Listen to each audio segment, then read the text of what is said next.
Bendito Dios, Padre Celestial, Señor, en esta mañana que dentro de poco amanece, pues te damos gracias. Gracias, Señor, porque nos has dado el don de la vida y merecido totalmente. Gracias, Padre, porque siempre estás con nosotros. Y en este día queremos alabarte, Señor, porque siempre estás pendiente de tus hijos, siempre estás buscándonos y estás tratando de acercarnos, Señor, de que nos reconciliemos contigo. Queremos en este día que tu Santo Espíritu nos ayude, porque no queremos seguir por nuestros propios caminos, sino escuchar tu voz.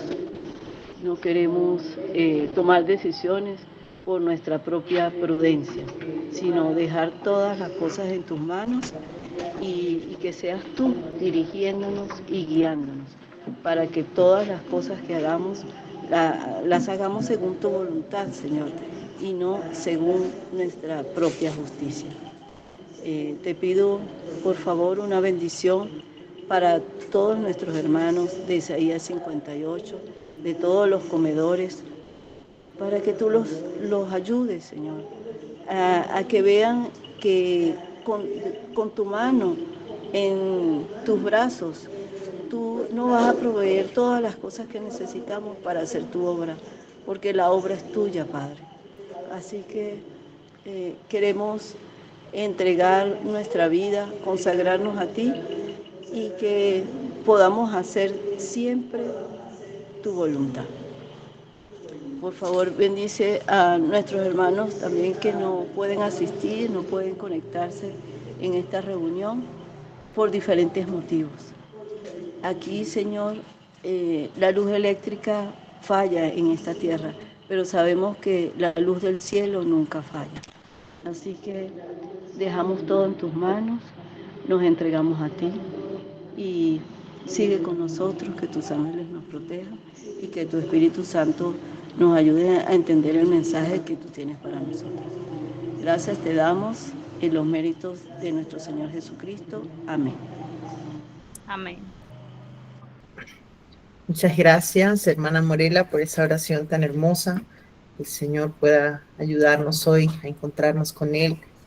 Seguramente algunos ya lo hicimos de manera personal, pero ahora de manera grupal, que podamos ser edificados a través de su palabra. Muy bien, el tema de hoy, de introvertido a juez de una nación. Y este problema lo tenemos quizás muchos, ¿no? En algún momento hemos sido introvertidos. Tal vez ahora no se note, ¿verdad? Pero en algún momento fuimos introvertidos, en algún momento nos costó hablar en público y en algún momento nos sentimos pequeñitos, digamos así, ¿verdad? Y cómo el Señor puede llevarnos a hacer cosas que nosotros no nos imaginamos.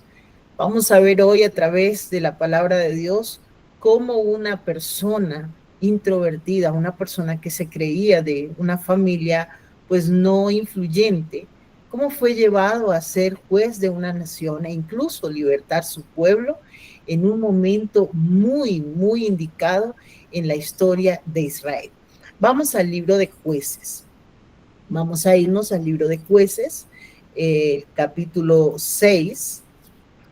Y vamos a iniciar entonces en esta mañana con el estudio de introvertido a juez de una nación. Vamos al libro de Jueces, capítulo 6, versículos 2 al 10. Hoy vamos a leer bastante acerca de este personaje. Y los hijos de Israel, el versículo 2, y la mano de Madián prevaleció contra Israel, y los hijos de Israel, por causa de los madianitas, se hicieron cuevas en los montes y cavernas y lugares fortificados. Pues sucedía que cuando Israel había sembrado, subían los madianitas y los amalecitas, y aún los hijos de los orientales subían contra ellos. Y acampando contra ellos, destruían los frutos de la tierra hasta llegar a Gaza, y no dejaban que comer en Israel ni ovejas, ni bueyes, ni asnos. Porque subían ellos y sus ganados y veían Venía con sus tiendas en grande multitud como langostas, que no había número en ellos ni en sus camellos. Así venían a la tierra para devastarla. E Israel era en gran manera empobrecido por los madianitas, y los hijos de Israel clamaron a Jehová. Y aconteció que cuando los hijos de Israel clamaron a Jehová a causa de los madianitas, Jehová envió un varón profeta a los hijos de Israel, el cual les dijo: así dice Jehová, Dios de Israel: yo os hice salir de Egipto y os saqué de la casa de servidumbre. Yo os libré de mano de los egipcios y de mano de todos los que os afligieron, a los cuales eché de delante de vosotros, os di su tierra. Y yo os dije: yo soy Jehová vuestro Dios, no temáis a los dioses de los amorreos, en cuya tierra habitáis, mas no habéis obedecido mi voz. Vemos que el pueblo de Israel estaba definitivamente en una gran necesidad. Un pueblo afligido a tal punto que tenían que esconderse entre cuevas, entre montes y entre cavernas.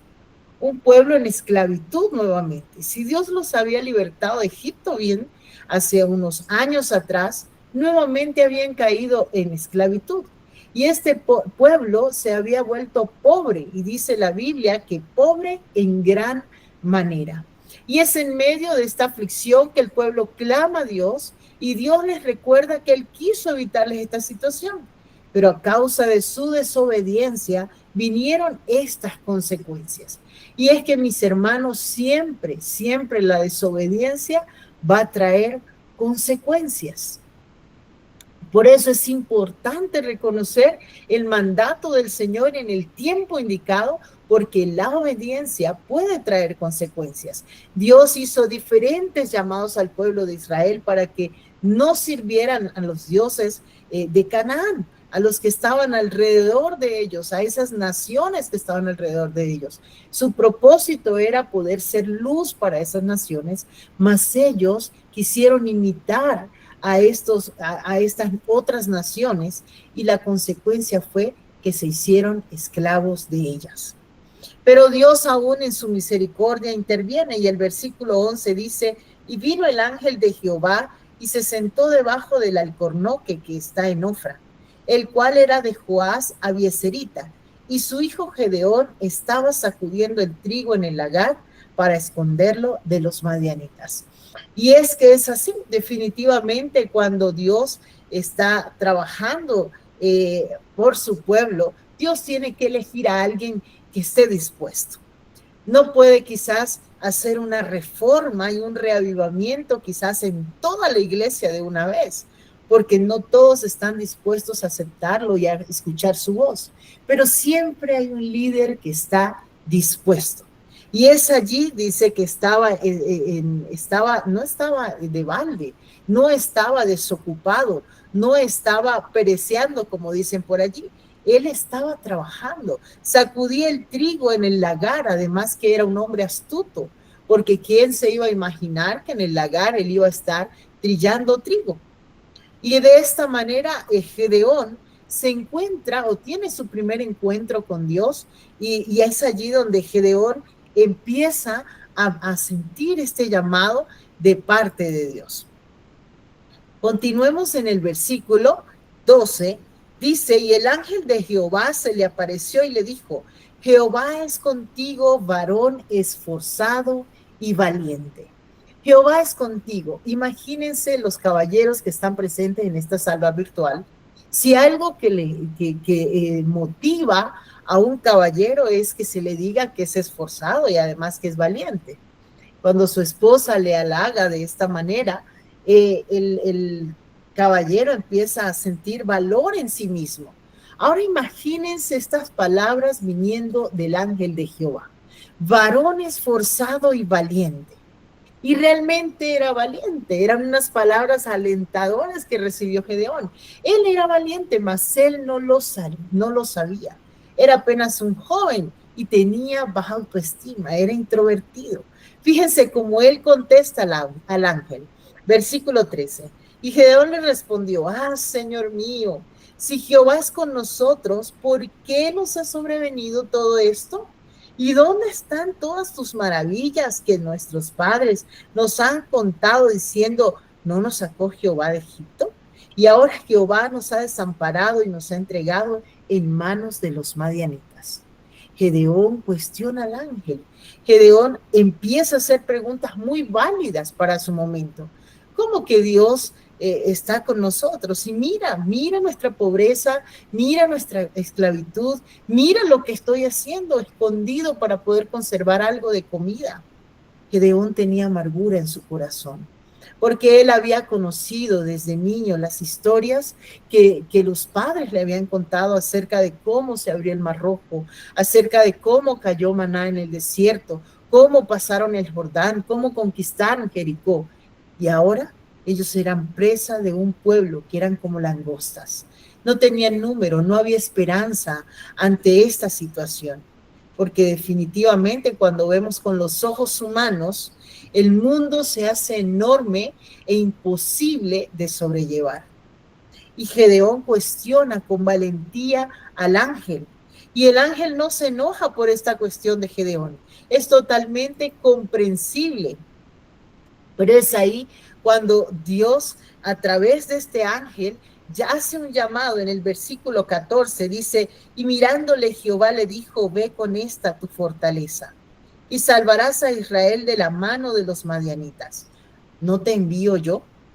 Entonces le respondió, ay, Señor mío, ¿con qué salvaré yo a Israel? He aquí que mi familia es pobre en Manasés, y yo el menor en la casa de mi padre. Muchas veces somos esos hijos menores en la iglesia. Tal vez nos sentimos cómodos en haciendo quizás el trabajo, pero de donde no se ve. De allí donde, como las hormiguitas, no se ve lo que hacemos.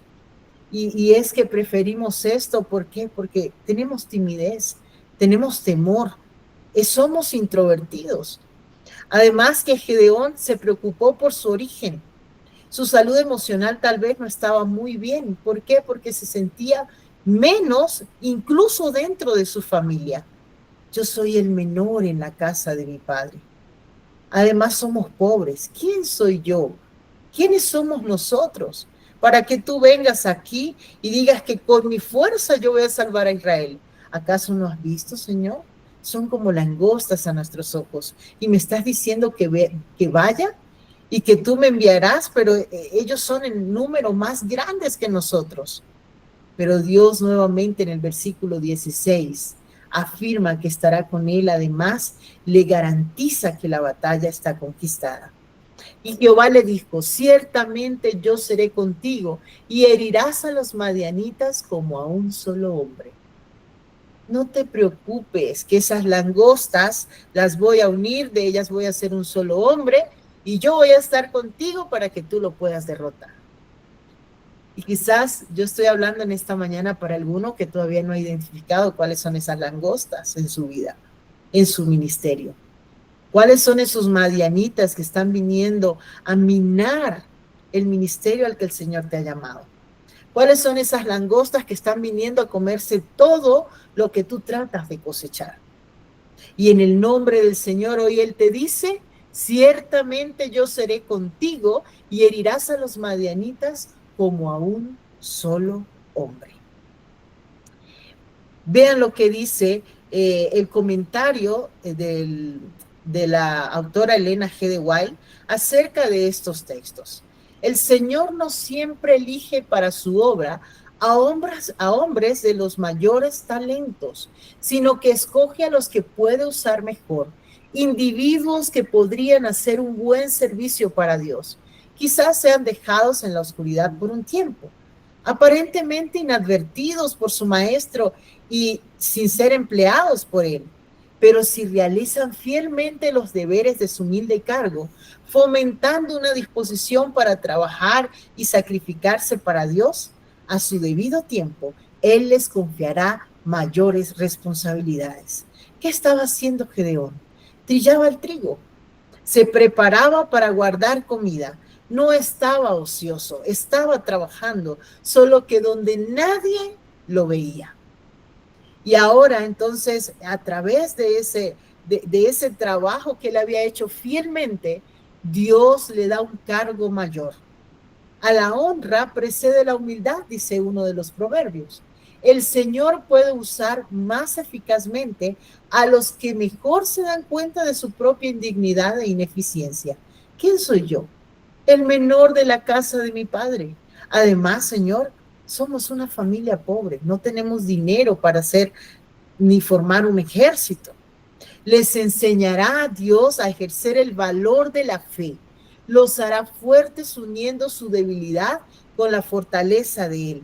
Sabios al unir su ignorancia con la sabiduría divina. Dios elige seres comunes y ordinarios, como tú y como yo. Seres normales, personas que somos de una familia tal vez pobre, personas con un pasado desastroso tal vez. El Señor llamó a Saulo de Tarso cuando era un perseguidor de su iglesia. Y tal vez él directamente no mató a nadie, pero seguramente mandó a matar a muchos.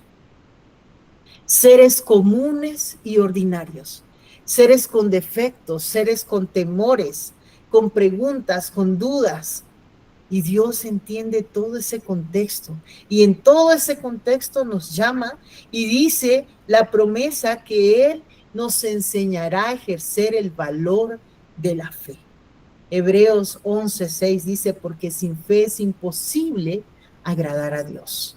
Es necesario que el que se acerca a Dios crea que le hay y que es galardonador de los que le buscan. El Señor quiere que poseamos fe. Y esta fe ve que no es de nosotros, es un don que Dios también da. Así que si hasta ahora te ha faltado fe, quizás es porque no la hemos pedido a Dios como debe ser. No hemos orado para que Dios aumente nuestra fe. Y el aumento de esta fe viene a causa de las pruebas. Y estas pruebas, como estaba el pueblo de Israel, con esta situación donde aún tenían que esconderse cuando venían los madianitas, y dice que no solo los madianitas, sino otras personas de otros lugares alrededor, también venían y se aprovechaban de la situación. Y ellos parecía que en algún momento perdieron la fe, estaban en una era de oscuridad, una era donde parecía que todo estaba perdido. Pero es allí cuando claman a Dios y usan el poquito de fe que queda para decir, Señor, esto es imposible a los ojos humanos. Ayúdanos a ser libres de estos madianitas. Y entonces el Señor, entendiendo la situación de su pueblo, llama a un varón esforzado y valiente. Versículo 17. Y él le respondió, yo te ruego que si he hallado gracia delante de mí, me des señal de que tú has hablado conmigo. ¿Saben? Cuando Dios nos llama a hacer un ministerio, cuando Dios nos llama a abrir un comedor, cuando Dios nos llama a dar una clase, cuando Dios nos llama a hacer un curso de comida sana, y que son retos que jamás hemos cumplido, desafíos que jamás hemos enfrentado, empiezan a relucir nuestros mayores temores. Y es allí cuando necesitamos evidencia de que Dios va con nosotros. Dios entiende esos temores que tenemos y Dios con misericordia responde con evidencias que Él es quien nos está llamando, que Él es el que nos está guiando y que es Él el que va a permitir que se efectúe eso que Él nos está mandando a hacer. El versículo 21 y 22 dice, y extendiendo el ángel de Jehová el bordón que tenía en su mano, tocó con la punta en la carne y en los panes sin levadura, y subió fuego de la roca, la cual consumió la carne y los panes sin levadura, y el ángel de Jehová desapareció de delante de él. Y viendo Gedeón, que era el ángel de Jehová, dijo, Jehová, era el ángel de Jehová. Ay, Señor Jehová, que he visto al ángel de Jehová cara a cara. Qué hermosa manifestación del poder del Señor. Poder ver al Señor cara a cara. Gedeón en todo este tiempo no había entendido que estaba hablando con Dios, que no era una persona la que le estaba llamando, era Dios mismo. Y Dios le muestra evidencia de que él, todo lo que le está diciendo, es cierto. Luego de tan grande afirmación, la única opción que tenemos es caer rendidos a sus pies. Ayer les comentaba cómo Dios fue llevando paso a paso a esta servidora para poder, y a su familia, para poder estar ahora en el lugar donde estamos. Y no quiere decir que va a llegar un momento donde va a tener digamos, va a detenerse las pruebas o va a detenerse las dificultades. Claro que no. Los temores siempre van a volver. Nuestras rasgos de carácter que nos caracterizan siempre van a estar allí presentes. Muchas veces para que podamos entender que no es nuestra obra, que necesitamos depender del Señor, porque de otra manera no lo pudiésemos llevar a cabo.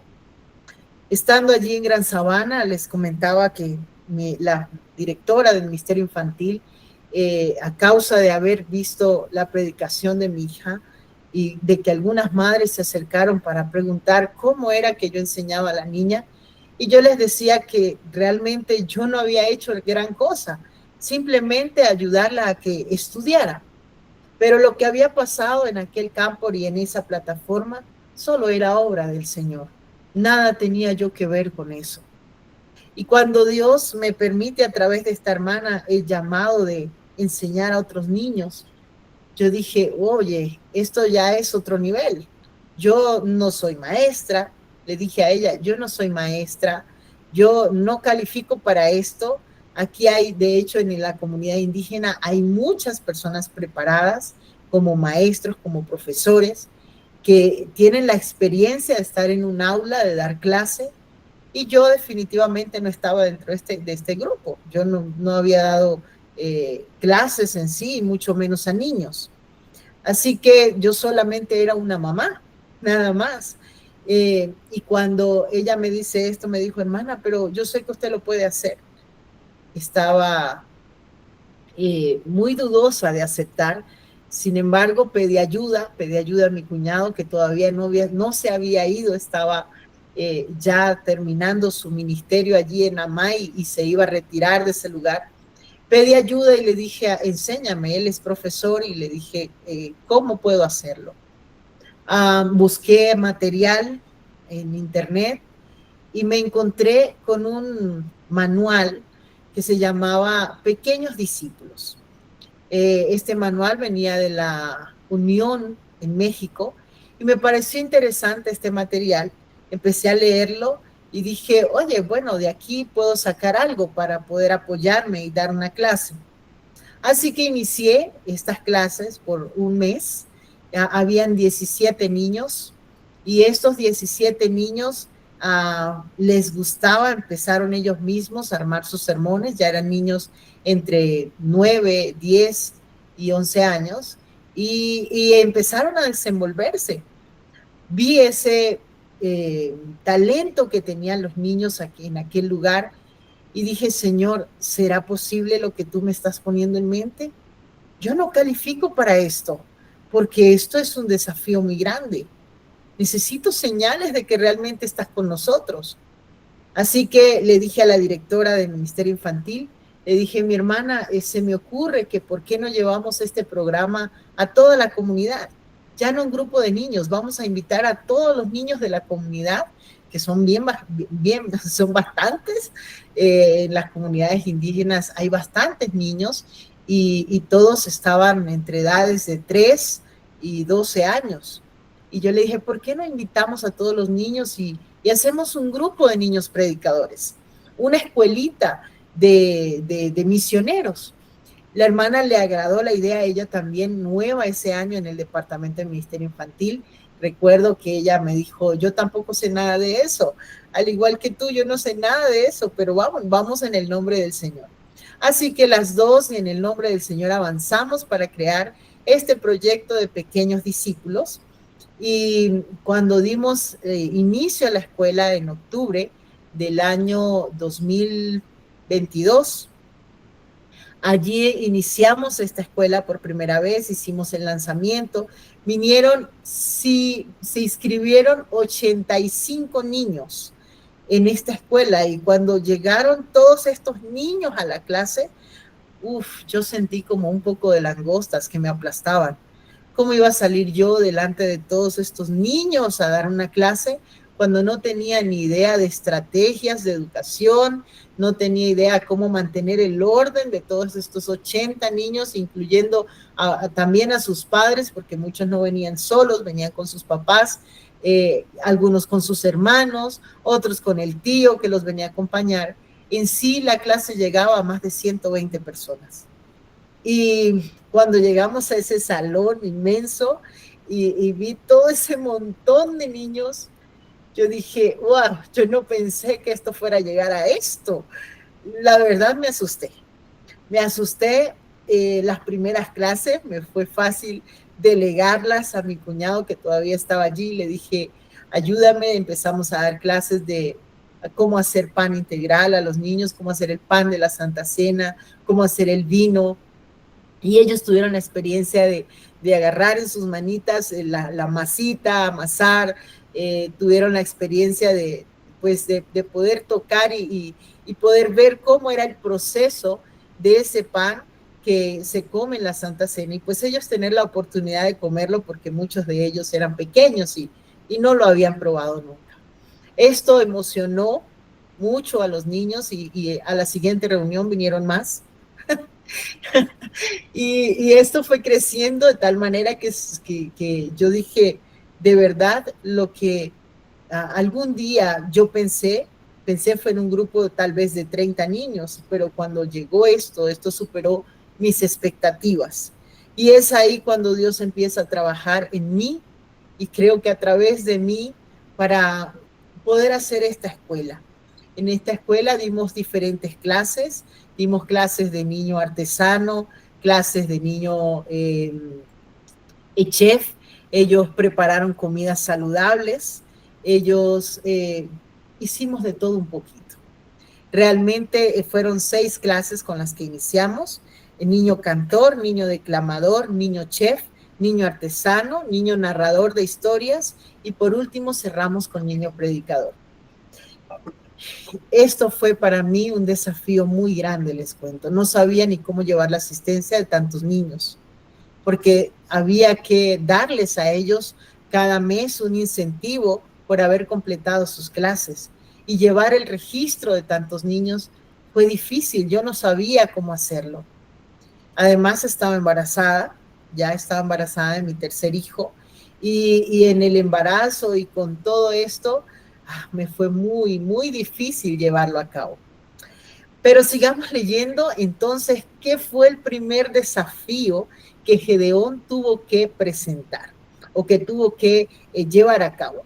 Jueces capítulo 6, versículo 25, dice: y aconteció que esa misma noche, cuando él había hablado con el ángel, Jehová le dijo: toma un becerro del hato de tu padre y otro toro de 7 años, y derriba el altar de Baal que tu padre tiene, y corta también la imagen de acera que está junto a él. Dice, sigue diciendo el versículo 26, y edifica el altar a Jehová, tu Dios, en la cumbre de esta roca, en el lugar ordenado, y tomando el segundo toro, sacrifícalo en holocausto sobre la leña de la imagen de acera que habrás cortado. Entonces Gedeón tomó 10 hombres de sus siervos e hizo como Jehová le dijo, mas temiendo hacerlo de día por la familia de su padre y por los hombres de la ciudad, lo hizo de noche. Y en la mañana, cuando los de la ciudad se levantaron, he aquí que el altar de Baal estaba derribado y cortada la imagen de acera que estaba junto a él, y sacrificado aquel segundo toro en holocausto sobre el altar edificado. Y se decían unos a otros, ¿quién ha hecho esto? Y buscando e inquiriendo les dijeron, Gedeón, hijo de Joás, lo ha hecho. Entonces los hombres de la ciudad dijeron a Joás, saca fuera tu hijo para que muera, por cuanto ha derribado el altar de Baal y ha cortado la imagen de acera que estaba junto a él. El primer desafío que presentó Gedeón fue grande. Aceptar el mandato divino significa meternos en problemas, y vaya qué problemas. El primer llamado de Gedeón tenía que ver con establecer prioridades en su hogar. ¿Qué era lo que estaba primero? Y lo primero que tenía que haber en su hogar era adoración al verdadero Dios. Antes de que el Señor nos lleve a hacer un ministerio más grande, el Señor primero trabaja con nuestro hogar, porque Él sabe que de ahí va a depender muchas de las victorias que podamos tener. Esa prioridad que tengamos ahora en nuestro hogar es lo que va a determinar el éxito en el futuro. Y dice en el versículo 31, y Joás respondió a todos los que estaban junto a él: ¿contenderéis vosotros por Baal? ¿Les salvaréis vosotros? Cualquiera que contendiere por él, que muera mañana, si es un Dios, que contienda por sí mismo con el que derribó su altar. Y aquel día llamó él a Gedeón Jerobaal, porque dijo: pleitee Baal con el que derribó su altar. Gedeón se dio cuenta que Dios le estaba respaldando, pues esta primera reforma fue aceptada por su padre. De hecho, su padre le apoyó de tal manera que aún desafió a aquellos que estaban diciendo que querían acabar con la vida de Gedeón. ¿A qué punto estaba la idolatría en el pueblo de Israel? Que al de ser derribados estos dioses falsos, vinieron a querer terminar con la vida de aquel que estaba restaurando la adoración verdadera. Y esto puede sucedernos cuando iniciamos el ministerio. Podemos ser criticados como locos, ahora se volvieron fanáticos. ¿Qué es esto que ustedes hacen, que ustedes enseñan? Cuando aprendemos la verdad de la obra médico-misionera, muchas veces se nos tilda de fanáticos, de reformistas incluso, nos llegaron a decir a nosotros en algún momento. Y sí, no somos reformistas, tal vez de los que se salen de la iglesia y hablan mal de la organización, no. Pero sí Dios nos ha llamado a ser reformadores, a restaurar la adoración verdadera dentro de nuestros hogares, en mi vida. Y por supuesto, la consecuencia inmediata es que la adoración va a ser restaurada en la iglesia y en el ministerio. Así que cuando Gedeón hace esta gran hazaña, se da cuenta de que esto, que era algo difícil, porque una de las cosas es ser profeta en su propia tierra, cuando se dio cuenta que Dios le estaba respaldando, ya empezó a quitar de su mente muchas dudas. Sin embargo, quedaba un largo camino por recorrer. Y Gedeón todavía no sabía cómo esto iba a suceder. Versículo 34, pero el Espíritu de Jehová vino sobre Gedeón, y cuando éste tocó la trompeta, Abiezer se reunió con él. Dice, y envió mensajeros por todo Manasés, el cual también se reunió con él. Asimismo envió mensajeros a Aser, a Zabulón, a Neftalí, y los cuales salieron a encontrarles. Oye, Gedeón hace un llamado a las tribus de Israel y empiezan todos a presentarse. Y Gedeón dijo a Dios: si has de salvar a Israel por mi mano, como has dicho, he aquí yo pondré un vellón de lana en la era, y si el rocío estuviera en la lana, y si el rocío, perdí la cita, si el rocío estuviera en el vellón solamente, quedando seca toda la otra tierra, entonces entenderé que has de salvar a Israel por mi mano, como lo has dicho. Y aconteció así, porque como se levantó de mañana exprimiendo el vellón, sacó de él el rocío, un vaso lleno de agua. Pero todavía habían dudas en Gedeón. Mas Gedeón dijo a Dios: no se encienda tu ira contra mí. Era ir a enfrentarse a un ejército como langostas. No tenían número. Así que Gedeón tenía que tener la seguridad de que Dios realmente estaba con él. Por eso le dice: Señor, no se encienda tu ira contra mí, si aún hablara esta vez. Solamente probaré ahora otra vez con el vellón. Te ruego que solo el vellón quede seco y el rocío sobre la tierra. Y aquella noche lo hizo Dios así. Solo el vellón quedó seco y en toda la tierra hubo rocío. Qué maravilloso el Señor. Antes de ir en su nombre a realizar lo que Él mismo nos ha mandado, tenemos que estar seguros que llevamos su espíritu. Y el Señor está dispuesto a darlo en raudales. El Señor está dispuesto a darlo si se lo pedimos. Ahora ya teniendo el Espíritu Santo, Gedeón como dirigente, como líder de este ministerio que iba a llevar adelante, de esta misión tan grande que había sido encomendada, ahora entonces Dios le da un equipo para que le acompañe en esa misión que le ha dado. Y es que en el ministerio al que tú has sido llamado, no vas solo. Primero vas con el Espíritu. Y si aún sientes que no has podido avanzar y no tienes esa seguridad que Dios va contigo, entonces pídele señales, pide su Espíritu para que se manifieste a tu mente, a tu alma, a tu corazón, que puedas entender y tener claro que tu misión no es tuya solamente, es de Dios. Que tu visión va mucho más allá de lo que tú te imaginas y que tú no sabes cómo lo vas a hacer, pero que Dios va de tu mano. El capítulo 7, versículos 2 y 3 dice, y Jehová dijo a Gedeón, el pueblo que está contigo es mucho, para que yo dé a los madianitas en su mano, no sea que se alabe Israel contra mí, diciendo mi mano nos ha salvado. Y es que esto es maravilloso.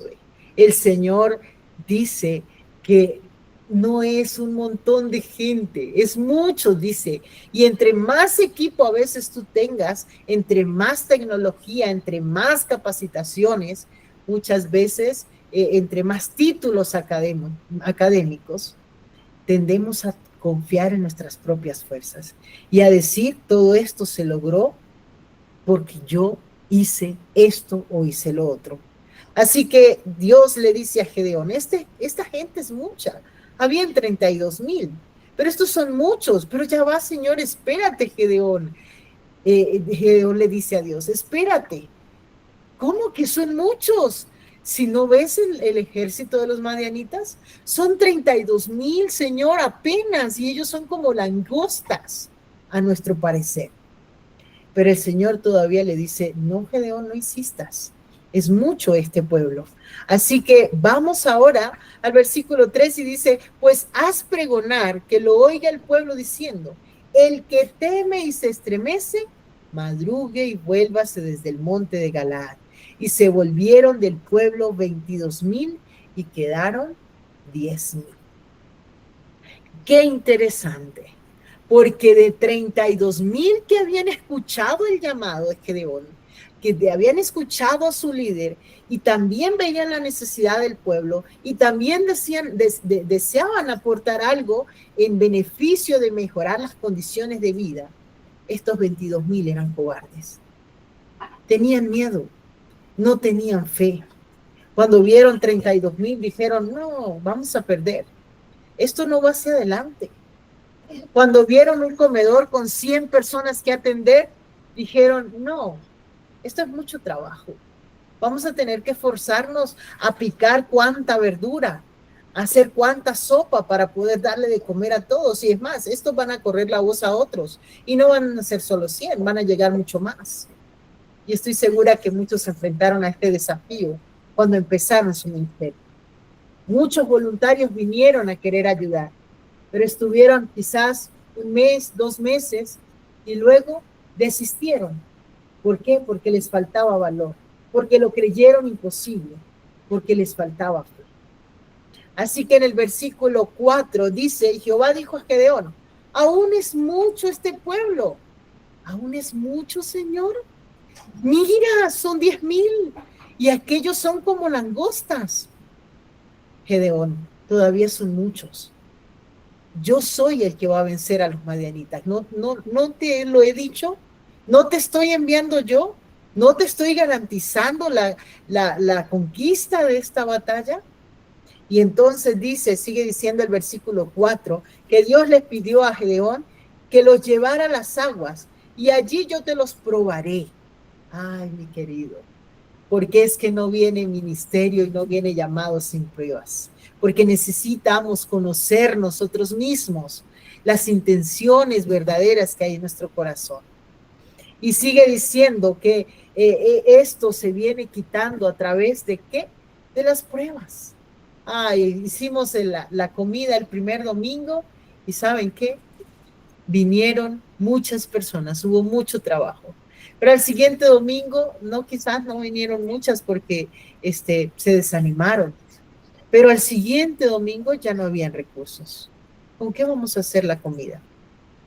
¿De dónde vamos a tomar dinero para realizar esto que tenemos, con lo que tenemos que cumplir hoy? Y dice la Biblia que fueron probados. Estas pruebas son necesarias para que revisemos los motivos de nuestros corazones. Y saben, me entristece comentarles esto porque estuve muchos años trabajando con la Fundación Isaías 58 y conocí algunos ministerios que empezaron bien. Tenían 100 personas que se estaban beneficiando de esta bendición. Pero llegó un momento en que fueron probados porque la fundación no pudo enviarles el recurso completo como se esperaba. Y algunos me contestaban, es que ya ustedes no nos envían recursos, yo ya no puedo continuar. Y saben, esto no es justificable, porque es que esta obra no es de la Fundación Isaías 58. Esta obra no es del hermano Nehemías Castillo, ni de la hermana Angélica, ni de la hermana Abigail, ni del hermano Elías. Esta obra es de Dios. Y es Dios quien hace el llamado. Es Dios quien te dice, dales vosotros de comer. Y fueron probados. Y en esta prueba dice, y será que de él, del que yo te dijere, vaya contigo, irá contigo. Mas de cualquiera que yo te dijere, no vaya contigo, el tal no irá. Y vean la prueba y la diferencia que hubo.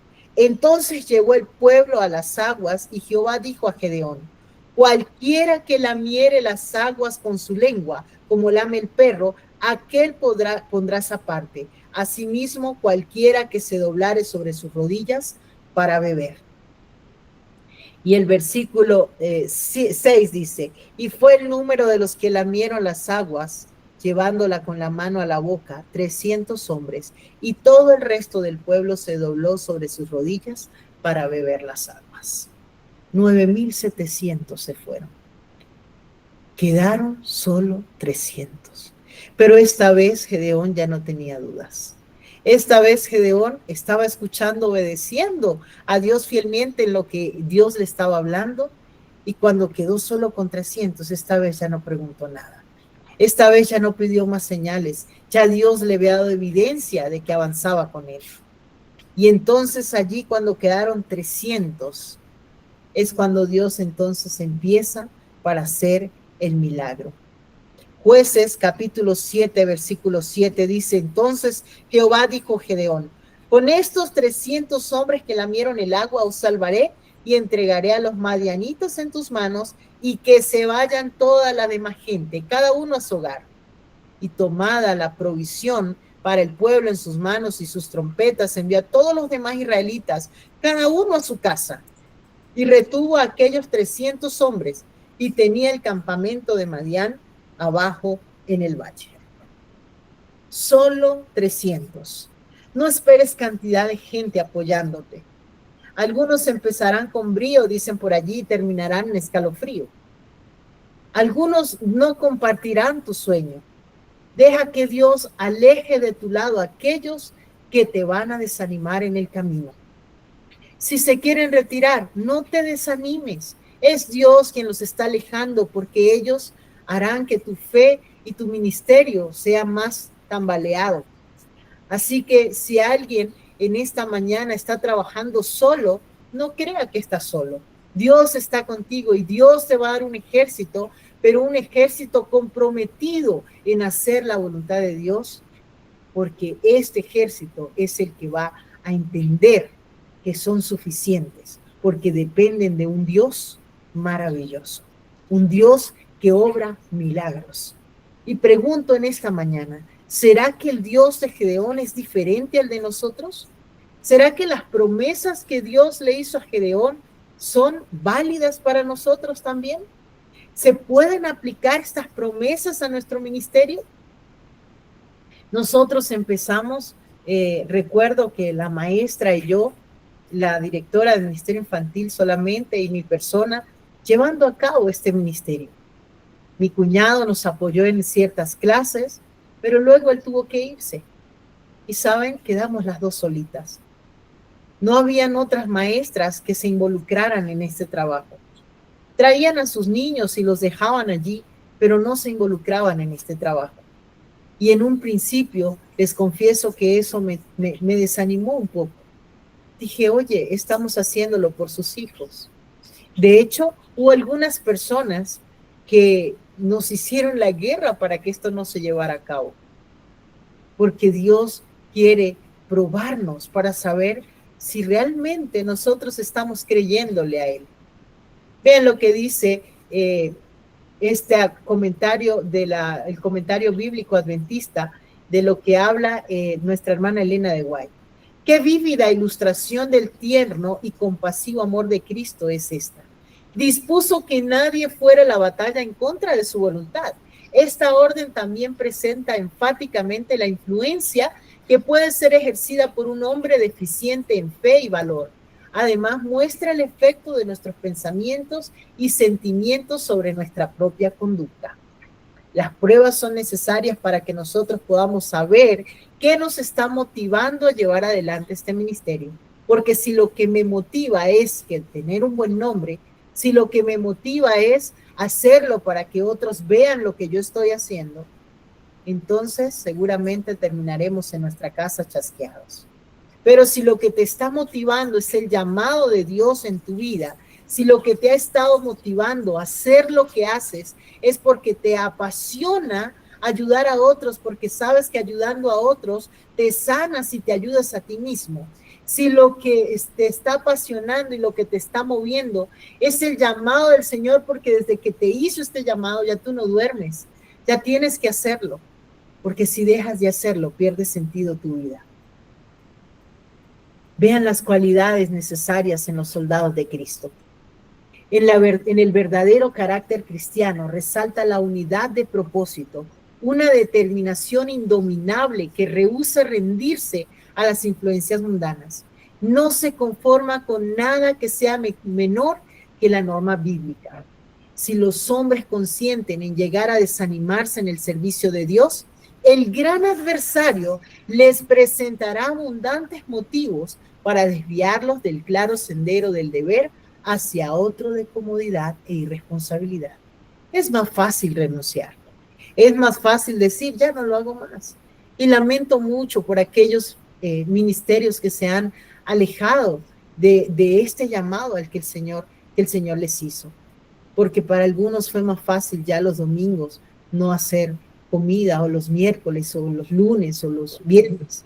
Los que pueden ser sobornados o seducidos, desanimados o aterrorizados, no servirán en la contienda cristiana. Los que ponen su afecto en los tesoros u honores mundanales no participarán activamente en la batalla contra principados y potestades, contra huestes espirituales de maldad en las regiones celestes. ¿Quieres ser parte de ese ejército que el Señor va a usar en estos últimos días? Pues ve lo que el Señor nos está pidiendo. Todos los que querramos ser soldados de la cruz de Cristo, debemos ceñir la armadura y prepararnos para el conflicto. No debiéramos ser intimidados por amenazas, ni aterrorizados por riesgos. No, deben ser precavidos en el peligro, por supuesto, pero estar firmes y valientes en afrontar al enemigo y reñir la batalla de Dios. La consagración del seguidor de Cristo debe ser completa. Padre, madre, esposa, hijos, casas, tierras, todo debe considerarse como secundario ante la obra y la causa de Dios. Gedeón no puso excusas de derribarle los dioses a su padre, de derribar los dioses que su mismo padre había levantado atrás de su casa. Él estuvo dispuesto a llevar paciente, alegre y gozosamente cualquier cosa que en la providencia de Dios sea llamado a sufrir. Su recompensa final será compartir con Cristo el trono de la gloria inmortal.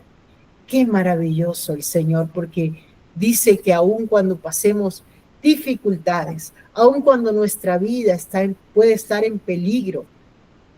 Dice que Él nos va a dar un espíritu capaz de llevar paciente, alegre y gozosamente cualquier cosa que provenga de Dios, aun cuando sea y esto tenga que ver con nuestro sufrimiento. Por eso, si deseas que tu ministerio vaya hacia adelante, necesitas estas cualidades que son tan necesarias en nuestra vida. El Señor está dispuesto a hacer grandes cosas por nosotros. No ganaremos la victoria mediante números de personas, sino mediante una entrega plena del alma a Jesús. Debemos avanzar en su fortaleza, confiando en el poderoso Dios de Israel. Hay una lección para nosotros en el relato del ejército de Gedeón. Vean lo que dice, y esta cita la resalté porque me encanta. El Señor está dispuesto igualmente ahora a actuar mediante los esfuerzos humanos y a realizar grandes cosas mediante débiles instrumentos. Ay, mi hermano, débiles instrumentos, como usted y como yo seguramente. Es esencial tener un conocimiento inteligente de la verdad, pues ¿en qué otra forma podríamos hacer frente a sus astutos oponentes? Debe estudiarse la Biblia, no solo por las doctrinas que enseña, sino por sus lecciones prácticas. Nunca debierais ser sorprendidos, nunca debierais estar sin vuestra armadura puesta. La guerra va a venir, la batalla va a venir, pero usted y yo vamos a estar preparados. Somos débiles. El apóstol Pablo dice que el poder de Dios se perfecciona en nuestra debilidad. Debemos estar preparados para cualquier emergencia, para cualquier llamado del deber. Aguarde, vele por cada oportunidad para presentar la verdad que el Señor le ha dado. Ser versados en las profecías. Y quizás a algunos de aquí les da miedo estudiar Apocalipsis, les da miedo estudiar el libro de Daniel. Pero Dios nos está llamando a que estemos preparados en las profecías, familiarizados con las lecciones de Cristo. No confiéis en argumentos bien preparados. Un argumento solo no es suficiente. Debéis buscar a Dios puestos de rodillas. Debéis salir para encontrar a las personas mediante el poder y la influencia de su espíritu. Actuad prestamente. Dios quiere que seáis soldados siempre listos, como lo fueron los hombres que componían el ejército de Gedeón. Estos 300 creyeron en el llamado, recibieron el llamado. Muchas veces los ministros son demasiado meticulosos, demasiado calculadores. Mientras se preparan para hacer una gran obra, dejan pasar la oportunidad de hacer una buena obra. Si quizás no tienes el comedor grande, el centro de vida sana como lo has soñado, hazlo con lo que tienes a la mano. Usa tu vara. Recuerden lo que el Señor le dijo a Moisés. Usa lo que tienes en tu mano. El Señor es el que va a hacer los milagros. Muchas veces el ministro actúa como si toda la carga descansara sobre él. No seas un líder de este tipo. Un pobre hombre limitado. No. Cuando Jesús es el que lleva, Jesús es el que nos lleva a nosotros y también lleva nuestra carga. Confiemos menos en nosotros mismos y confiemos más en lo que hace Jesús. Así que el Señor en esta mañana está haciendo un llamado directo a nuestras vidas. Y nos está recordando que sus caminos jamás, mi querido, jamás sus caminos son sus caminos. El versículo 16 y 18 de Jueces 7 dice que la manera en cómo Dios conquistó aquel ejército de madianitas era una idea fuera de lo común. Dice, y repartiendo a los 300 hombres en 3 escuadrones, es decir, 100 por cada lado. Puso trompetas en las manos de todos ellos y cántaros vacíos con teas, ardiendo dentro de los cántaros. Y cuando yo tocare la trompeta y todos los que están conmigo, entonces vosotros tocaréis las trompetas alrededor de todo el campamento y diréis, la espada de Jehová y de Gedeón. ¡Qué locura esto! ¿Cómo es que un hombre con 300 hombres va y de paso no lleva espadas, no lleva armas, lo que lleva son trompetas, teas que eran unas vasijas de barro, una antorcha prendida, y dice aquí que iban dentro de unas vasijas de barro. Y dice que cuando Gedeón diera la orden, todos iban a romper estos cántaros, y entonces iba a sonar todo este estruendo, más las trompetas y todo esto, y de esta manera los madianitas se confundieron y en medio de la oscuridad unos a otros se mataron. Realmente la batalla fue conquistada por el Señor. Es peligroso que los hombres resistamos al Espíritu de verdad, gracia y justicia, debido a que sus manifestaciones no están de acuerdo con las ideas de ellos y no entran dentro del molde de sus planes de acción. El Señor actúa en su propia forma y de acuerdo con sus propios planes. Oremos los mortales para que podamos despojarnos del yo y estar en armonía con el cielo. Oremos de la siguiente manera, que digamos cada día: no se haga mi voluntad, oh Dios, sino la tuya. Tengamos en cuenta los hombres que los caminos de Dios no son los caminos nuestros, ni nuestros pensamientos los pensamientos de Dios. Pues Dios dice: como son más altos los cielos que la tierra, así son mis caminos más altos que vuestros caminos y mis pensamientos más que vuestros pensamientos. La diferencia es del cielo a la tierra. En la instrucción que el Señor dio a Gedeón cuando estaba por luchar contra los madianitas, que saliera contra sus enemigos con un ejército de 300, que tocaran trompetas y llevaran cántaros vacíos en las manos y gritaran: la espada de Jehová y de Gedeón. Esos hombres meticulosos, metódicos y apegados a la forma no podrían haber visto más que inconsistencia y confusión. Seguro esos 22,000, esos 10,000 que se fueron le hubieran dicho a Gedeón: estás loco, ¿cómo vas a hacer eso? Es imposible. No, vamos a fallar, nos van a vencer. Podrían haber argumentado extensamente para mostrar la inconsecuencia y los peligros de combatir en una forma tan riesgosa y parecía que su juicio era limitado. Haber calificado toda esta estrategia tal vez de ridícula e irrazonable. Cuán carentes de ciencia, cuán inconsecuentes podría haber pensado que eran las maniobras de Josué y de su ejército en la toma de Jericó. Porque Josué conquistó Jericó, ¿con qué? Con unas trompetas y cantando, dándole vueltas a una ciudad que era la ciudad más fortificada que tenía Canaán. Y es el primer obstáculo con el que se encuentra Josué y todo el pueblo de Israel. Parece inconsecuente la forma en la que el Señor nos llama a trabajar.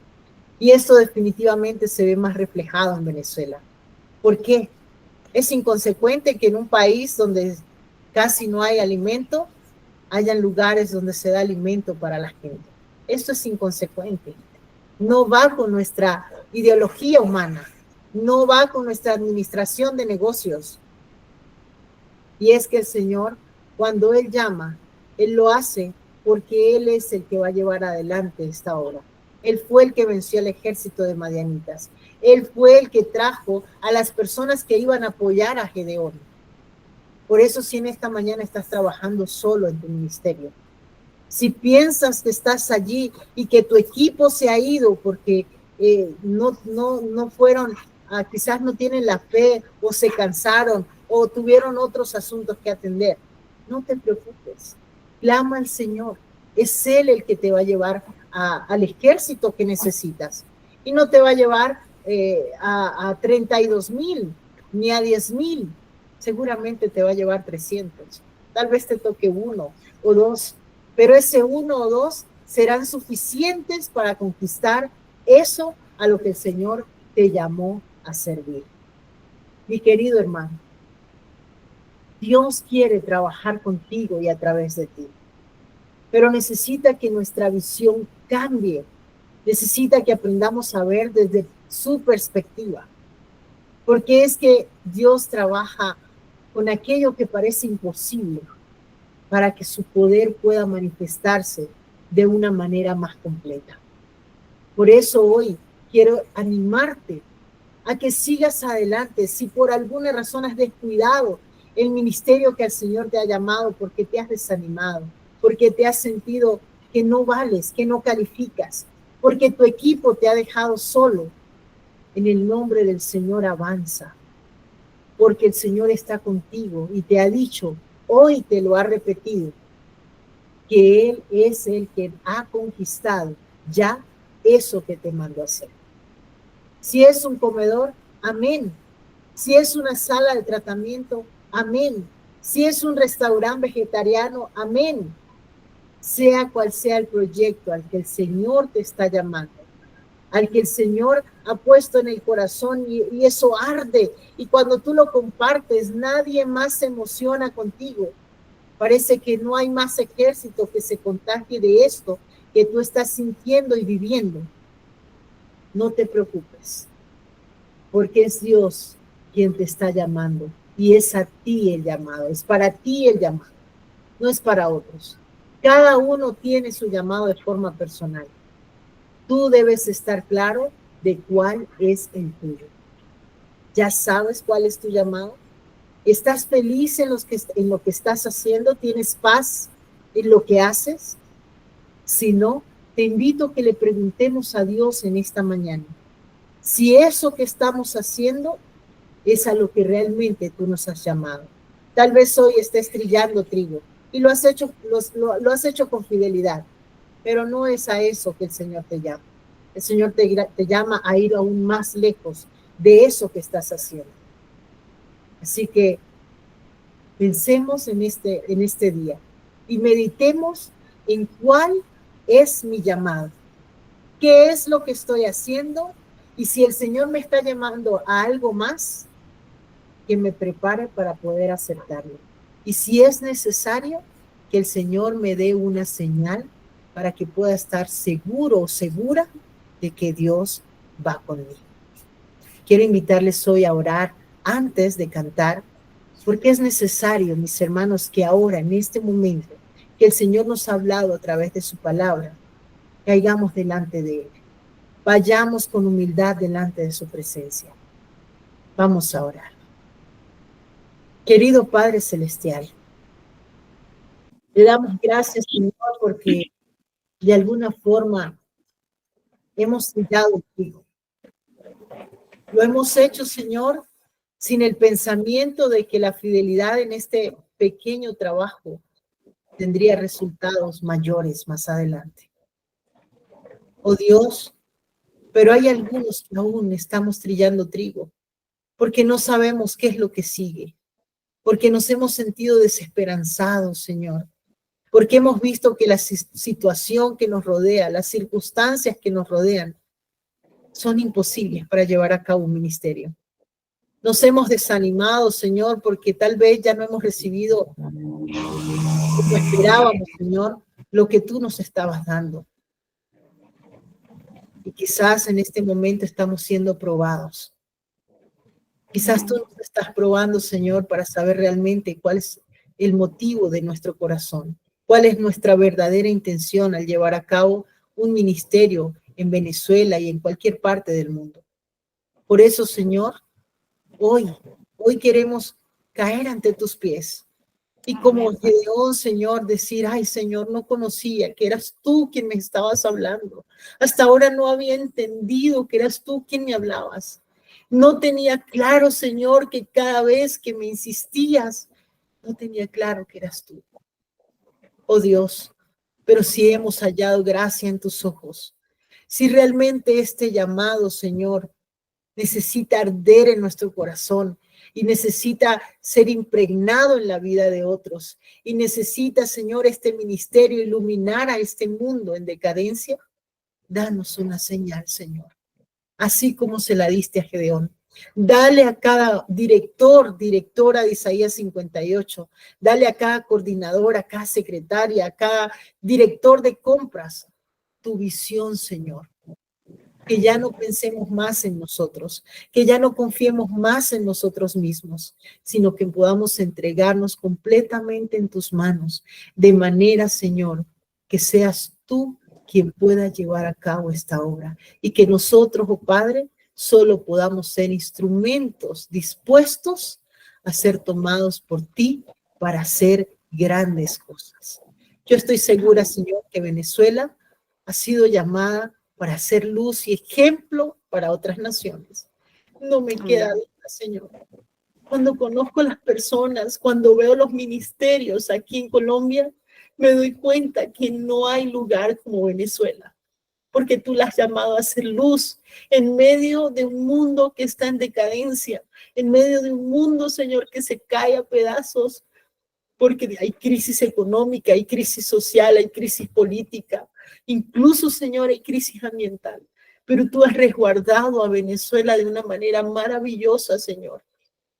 Y ahí, Señor, tienes a tus hijos fieles, quienes han recibido tu llamado y que muchas veces se desanimaron, Señor, por no tener los recursos, por no ver el futuro, por dejarse agobiar por las circunstancias. Oh Señor, te suplico para que cada uno vuelva a tomar su espada, para que cada uno tome su cántaro, tome su tea, Señor, tome su trompeta y anuncie al mundo, porque el mundo entero, Señor, está a la expectativa de que tú vienes pronto, Señor. Amén. Ayúdanos, oh Padre, a prepararnos y a preparar a otros.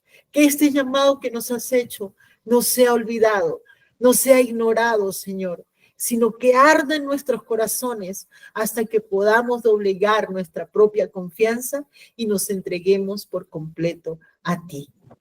Padre Celestial, gracias por escuchar nuestra oración. Gracias por bendecirnos en gran manera. Y gracias por hacernos parte del ejército que terminará la obra del mensaje del tercer ángel. En el nombre de Jesús. Amén. Amén. Amén. Amén, amén, amén, amén. Amén. Discúlpeme, pero realmente estar en otro país y ver la fealdad y ver la falta de entusiasmo y ver la indiferencia, que seguramente la hay en muchas personas en Venezuela, pero mi Venezuela es Venezuela. Y ustedes son unos guerreros, porque Amén. aquí se lleva la vida cristiana de otra forma. Y no hay ese ánimo, porque tal vez no está esa misma necesidad.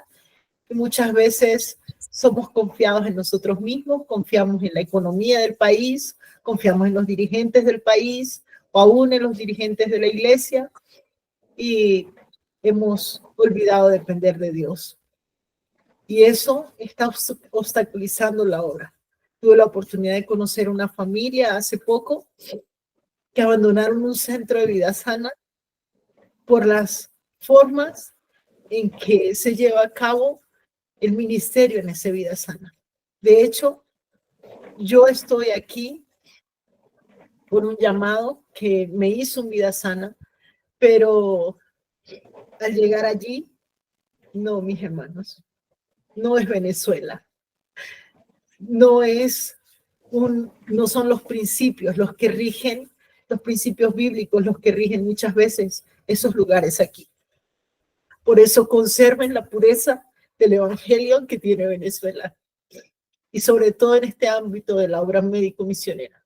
Nunca pierdan la visión de que el Señor hace la forma, hace el ministerio y el llamado a su manera. Nunca pierdan la pureza del evangelio que está en la Biblia. Porque cuando nos dejamos contaminar por las ideas del mundo, es muy difícil cumplir la misión como al Señor le agrada. Vamos a cantar.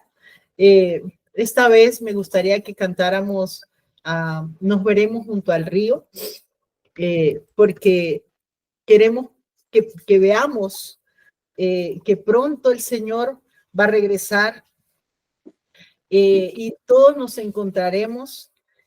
Y mientras cantamos este himno y vemos este video, que podamos pensar en ese momento en cuando ya podamos recibir nuestra recompensa final. Y cuando ya no pensemos en todo esto que hemos vivido, sino que digamos, gracias Señor, valió la pena porque ahora podemos estar contigo. Así que vamos a cantar con alegría, con entusiasmo y sobre todo con un corazón dispuesto a alabar a nuestro Señor Jesús. Amén, Bien. amén. Amén. Amén. Vamos a cantar por aquí, nos veremos junto al río.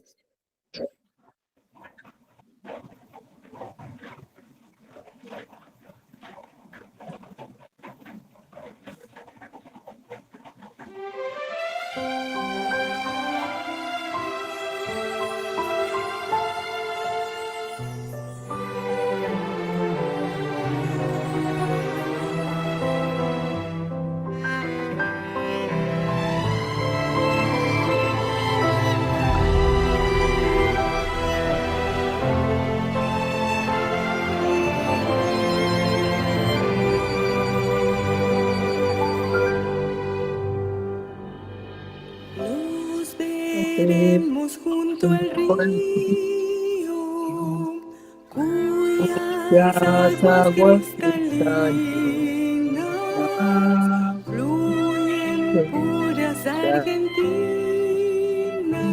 del trono de nuestro Dios.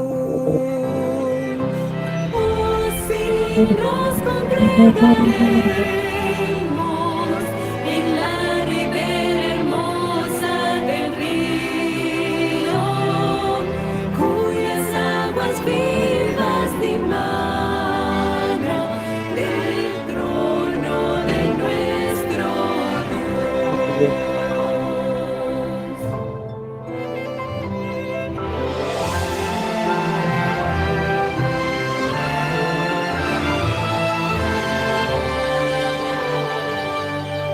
Antes de llegar al río, nuestras cargas al dejar,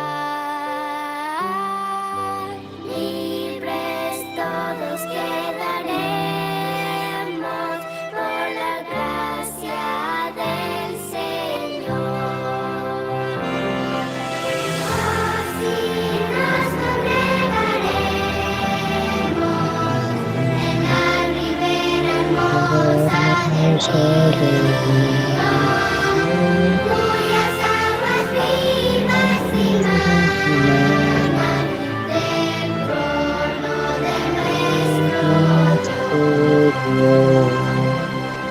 Vi entonces a Jesús conduciendo a su pueblo hacia un trono muy glorioso, del cual procedía un río puro del agua de la vida, transparente como el cristal. A cada lado de ese río estaba el árbol de la vida. Jesús nos explicaba las oscuras providencias por las cuales nos hizo pasar en esta tierra para perfeccionar nuestro carácter. Comprendimos todo y arrojamos a los pies del Salvador las coronas que puso sobre nuestras cabezas, y tocando nuestras arpas de oro, llenamos el cielo con alabanzas al que está sentado en el trono. Todo lo que tuvimos que pasar, todo lo que tuvimos que dejar, nuestros seres amados, todos llegamos al fin